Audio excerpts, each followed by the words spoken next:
ایک ایسا ہے بچہ جو کہ بچوں کا تعین تو نہیں کیا جا سکتا نا، بچہ تو بچہ ہے، وہ اچانک اس کے اندر کا بچہ جاگ جائے نماز کے دوران تو اس کو کون روکے؟ میں بہت ساری ایسی چیزوں کو بھی جانتا ہوں، چونکہ میں مسجد میں رہتا ہوں، میں ان ساری چیزوں کو دیکھتا رہتا ہوں اور بہت سارے مسائل سے دوچار بھی ہونا پڑتا ہے۔ بعض بچے ایسے ہوتے ہیں بڑے کم عمر ہیں، لیکن ان کے اندر سمجھداری ہوتی ہے، وہ مسجد میں اگر آ جائیں تو اس سے کوئی قباحت نہیں ہے۔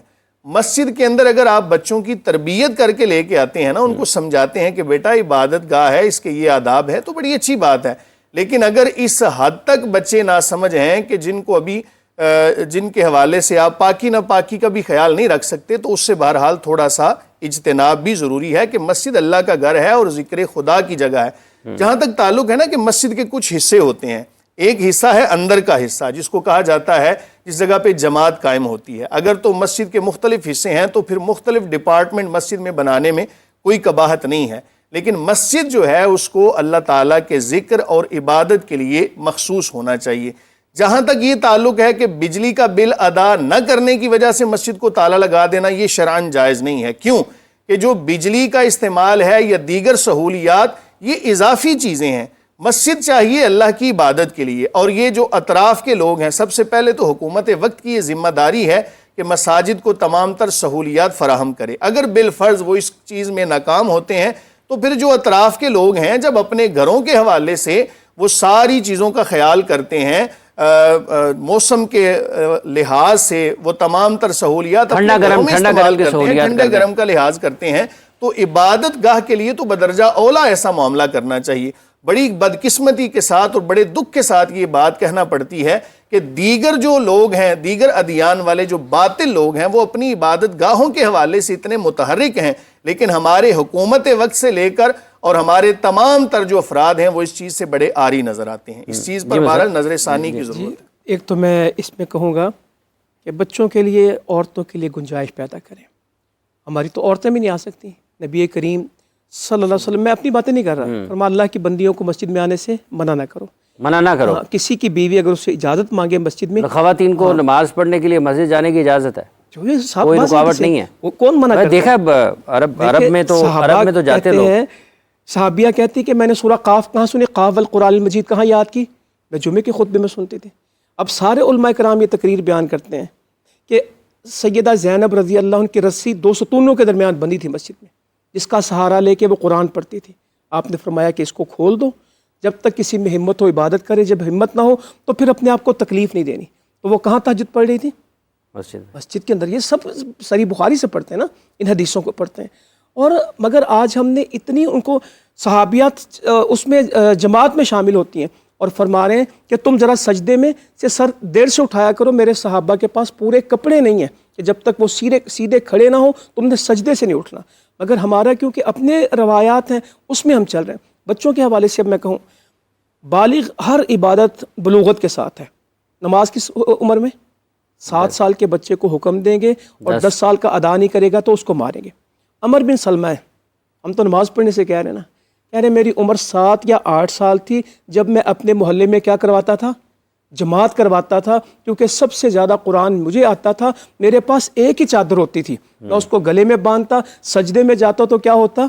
وہ چادر سرک جاتی اور میں ننگا ہو جاتا۔ ایک عورت گزری، اس نے کہا اس کو ہم سے ڈھکو تو صحیح، اور پھر لوگوں نے قمیض بنائی میرے لیے اور مجھے خوشی ہوئی۔ 8 سال کا بچہ مدینے میں امام ہے، یعنی صحابہ کرام کے امام ہے اس دور میں۔ تو انشاءاللہ ہمیں اگر باقی یہ رہی بات جو بجلی کے بل کی ہے، میں بالکل نعیمی صاحب کی بات سے 100% ایگری کرتا ہوں۔ ان چیزوں کو ایشو نہیں بنایا جائے گا۔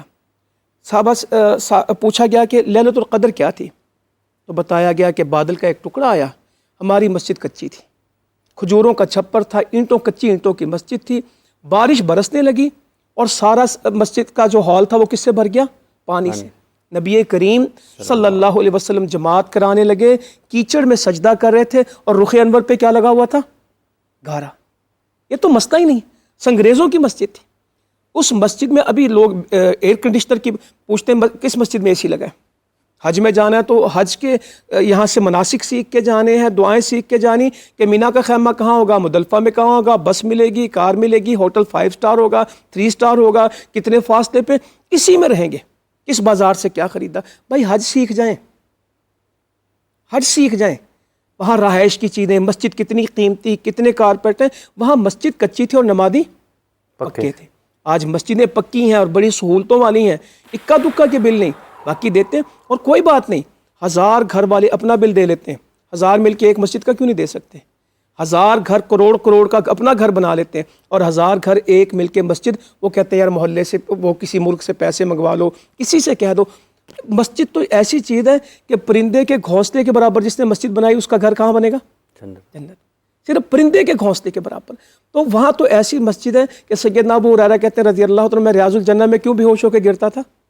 ممبر کے درمیان اور حجرے کے درمیان لوگ اپنے پاؤں سے میری گردن دباتے تھے کہ اس کو مرگی ہے، مجھے مرگی نہیں ہوتی تھی، میں کیوں گر جاتا تھا؟ بے ہوش سے ہوتا تھا۔ تو یہ میری کیفیت، میں کنکریاں، ایسی مسجد تھی نمازی۔ صفہ والوں کو اگر احوال پڑھیں تو ہم 3-4 پروگرام صرف صفہ والوں پہ کر سکتے ہیں کہ جو نماز میں کھڑے ہوتے اور گر جاتے، کس وجہ سے؟ بھوک کی وجہ سے، نڈھال تھے، مگر اس مسجد کو آباد کیا۔ اماں جی عائشہ رضی اللہ عنہ فرماتی ہیں مسجد ہماری تنگ تھی، چھت اس کی نیچے تھی، تو لوگ اون کے کپڑے پہنتے تھے، گرمی عرب کی اون کے کپڑے، اور جا کے باغوں میں مزدوری کرتے، مشکیزیں کھینچ کے کھجور کے پودوں کو پانی دیتے، تو مسجد میں آئے جمعے کے لیے، تو بو پیدا ہوئی پسینے سے، اتنے پسینہ آتا کہ اس کی لکیریں ان کے بدن پہ ہوتی۔